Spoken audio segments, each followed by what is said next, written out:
All right, so we're now on episode 3, all right? Yep. 3 of Ask EJ. All right, question number 1. Let's have it.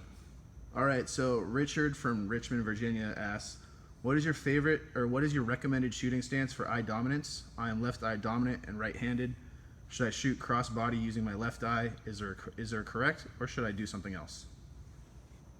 Okay, cross-eye dominance. Everybody, again, I'm making like a blanket statement. Everybody tends to think there's some, black magic that's involved with how to deal with that.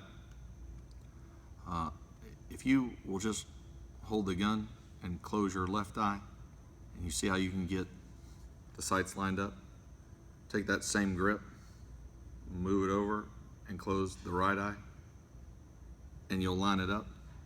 It's just a small shift in your hands, so you're just moving it over. You don't have to change your stance or do anything crazy. You don't have to wear an eye patch or anything like that. It's just a mild shift of the gun in the hands over 2 inches or so. So stance shouldn't matter. Just move the gun over. So it's a pretty simple fix. Most people who are cross-eye dominant don't really know that they're cross-eye dominant, and then someone will point it out to them, or however they become aware of it, and then they're like, oh, this is a major problem. It's really, really simple. A good example of that's Larry Vickers. Larry's right-handed shooter and left eye dominant. And that guy made it a Delta Force. So it's just a mild shift in the hands. Not a big deal, Richard. Don't sweat it too much. And stance is irrelevant, so you're good. Isasa weaver or whatever you want to do, it shouldn't matter. So hope that answers. It's really simple. All right, next. Brian from Wichita, Kansas asks, assuming one is practiced and proficient with both, how do you feel about using the center axis relock shooting style as opposed to a traditional style of driving the firearm out towards the target? Stop it. Don't ever say that in my presence again. That's not even a real thing. Sorry, Brian. Stop looking at stupid internet videos. Move on. That doesn't even count. Brian, send me another question because that doesn't even count. All right. God, dog. All right. Chris from Richmond, Virginia asks, I'm having a lot of problems with a pocket holster I bought for my Glock 380. He wanted to mention that he didn't take your course before buying his gun. But the wing won't catch on my pockets, so I draw the gun in holster. I'd like to ankle carry, but I'm concerned that the gun will show the minute I sit down. And my wife thinks I'm insane for wanting to carry concealed. What are your thoughts? Well, first of all, your wife thinking you're insane, that's pretty normal. It doesn't matter about carrying a gun. That's what wives do. My wife thinks I'm insane too, so I relate with you on that. But by God, we still love them.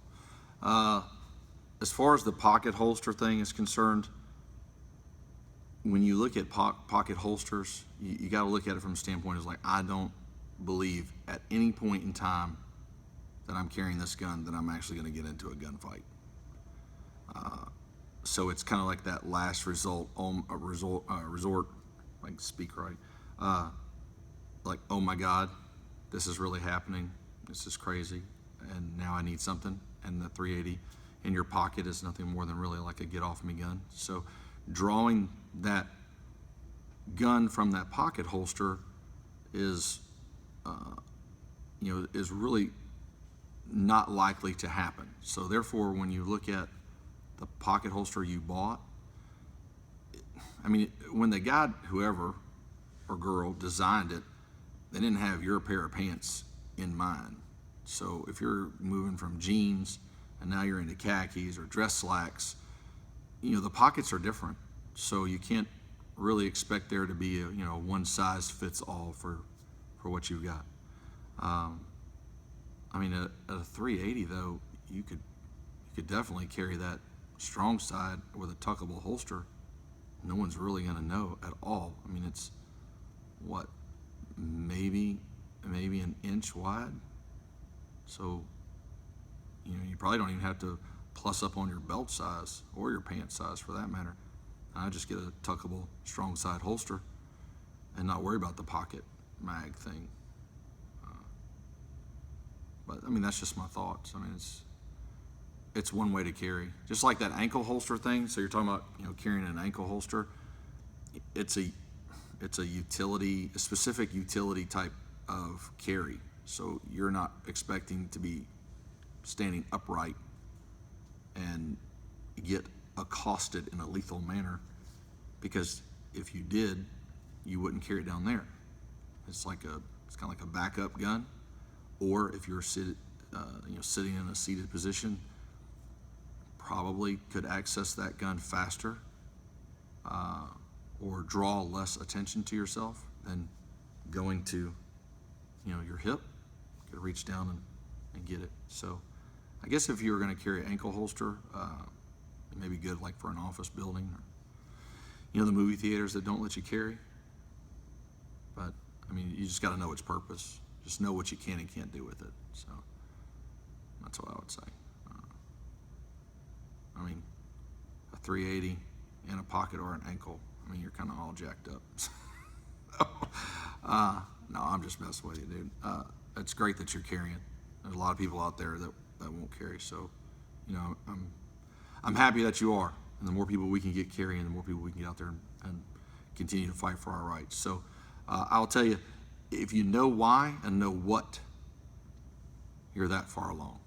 What you're doing with it, and why you're carrying it in that position, you're good. I mean, there's not going to be any like one ideal way to carry. What we use is that strong side carry because it gives us options in a wider variety of scenarios. But you know, if you play the mental gymnastics long enough, you'll find a scenario where that strong side hip doesn't favor you as well as another type of carry. So, did I ramble? I mean, no? You're good. Okay. So I hope that answers your question. Cool.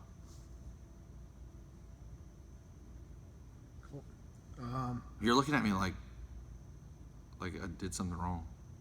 You didn't do anything wrong. Am I not smiling enough? No, you're good. Are people saying I look mad? They're all saying you look mad. All right.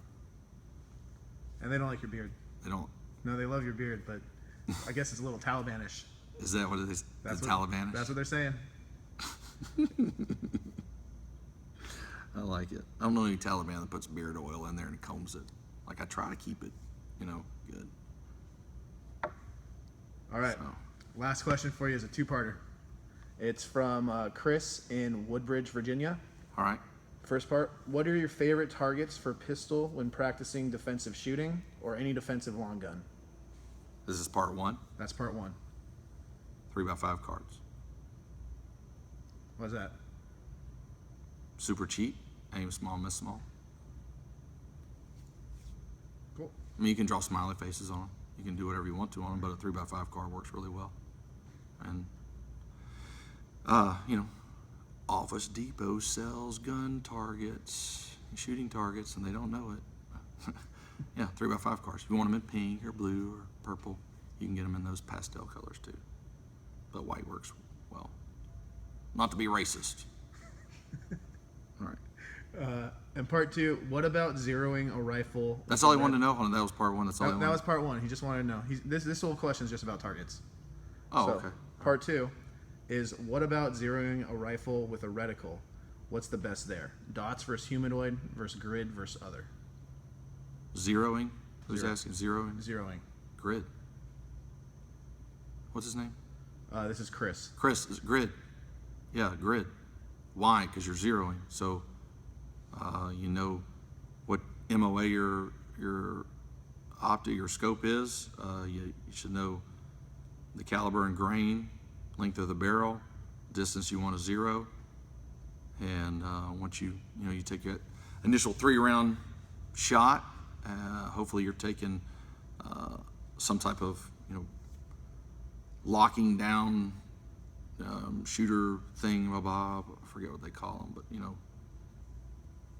put them in a vise, and it takes out the human error, and then shoot your 3 rounds. They're going to group somewhere, and then based on where they are in the group, you need to, move the shot, right? So The only way to do that accurately is, with some type of grid. If not, you're kind of, I think that's about 2 inches. Let me move it over. Maybe that's 4 inches. I don't know. So a grid, whether it be a 1-inch grid or a 2-inch grid. Yeah. That's the only experience I've got. I mean, the military uses grids, so it makes sense to me. Cool. So grid. All right. He got 2 of them in there, so that's like actually 4 that I answered. Right? Yeah, that's true. Sneaky. I like that though. Who the heck is talking about my beard? What do they say? I want to know his name.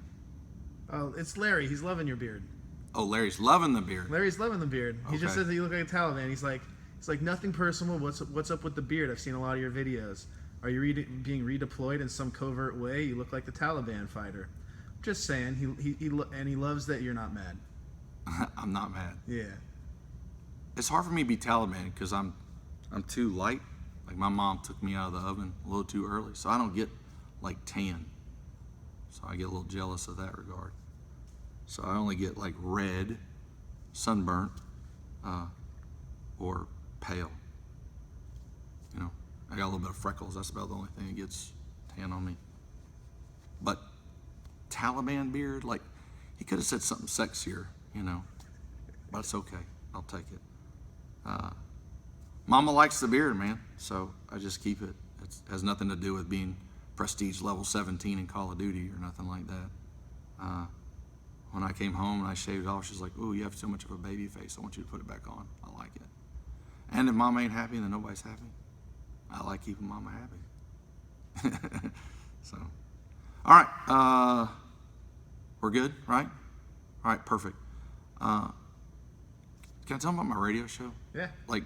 So I have a radio show. You guys can get that on iTunes and Google Play, some of these other podcasts. So what happens is when the show airs, when we get it back, then we post it up as a podcast. So a lot of the mindset stuff is in there. A little bit of politics and humor. But yeah, you ought to check it out. It's good. So we've got some new shows coming out. So kind of like unashamed marketing, I guess. Yeah. Blatant marketing. Yeah, no big Go deal. listen to my radio show. It's free. Look, I'm smiling again. All right. Okay, so that's it for today. Good? All right. We will see you tomorrow. What? Ask some more questions. Have people ask questions. Ask more questions. Yeah. Cool. Yeah. Ask questions in the link that's not right here. That's down below the words. All right. All right. Till next time, stay alert and practice often. Bye.